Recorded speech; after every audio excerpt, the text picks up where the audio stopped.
Spain വീണ്ടും ലോകം കീഴടക്കാൻ ഇറങ്ങുകയാണ്. യുഎസിലെ ന്യൂജേഴ്സി സ്റ്റേഡിയത്തിൽ ജൂലൈ 20-ന് ആ ചുവന്ന കൊടുങ്കാറ്റ് ഒന്നുകൂടി വീശും. ലോകകപ്പ് ഫൈനൽ. അത് പക്ഷേ സ്പെയിനത്ര പരിചിതമായ വേദിയല്ല. ബ്രസീലും ജർമ്മനിയും അർജന്റീനയും ഒക്കെ പല തലമുറകളായി കാൽപന്ത് കളിയുടെ വിശ്വവേദിയിൽ അവസാന രാത്രിയിലേക്ക് നടന്നെത്തിയിട്ടുണ്ട്.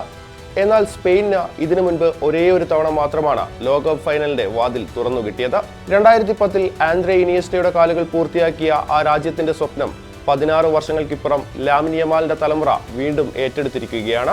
സ്വാഗതം കമന്ററി ബോക്സിലേക്ക്.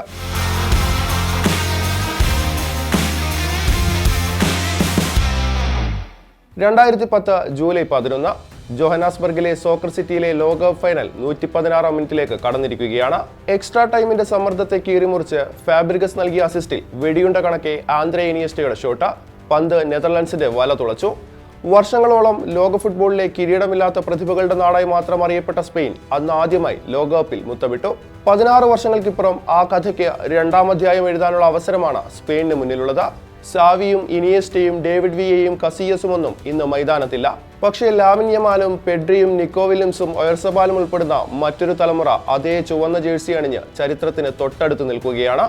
യൂറോ ചാമ്പ്യന്മാരെന്ന പകിട്ടോടെയാണ് ലൂയിസ് ഫിയന്റയുടെ സ്പാനിഷ് പട ഇത്തവണ ലോകകപ്പിനെത്തിയത്.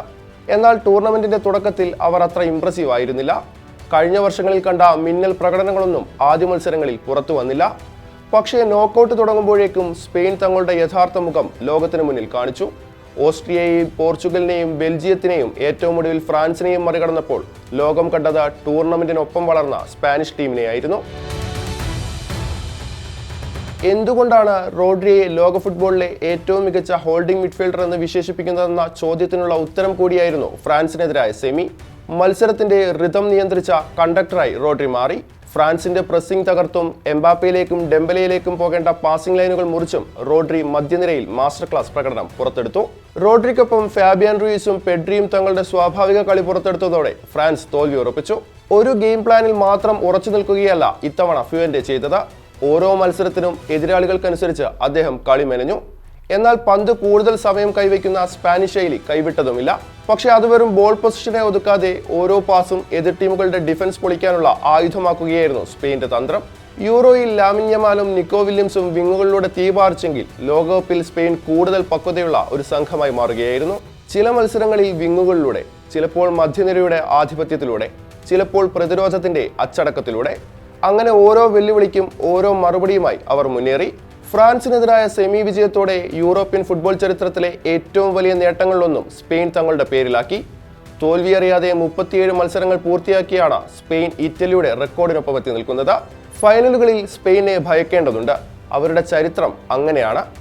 ലോകകപ്പ് ഫൈനലിലെത്തിയത് ഒരിക്കൽ മാത്രം. അന്ന് കിരീടവുമായി മടങ്ങി. യൂറോ കപ്പിൽ 5 ഫൈനലുകൾ കളിച്ച സ്പെയിൻ 4ലും കിരീടത്തിൽ മുത്തമിട്ടു. അതാണ് സ്പാനിഷ് ഫുട്ബോളിന്റെ ചാമ്പ്യൻ മെന്റാലിറ്റി.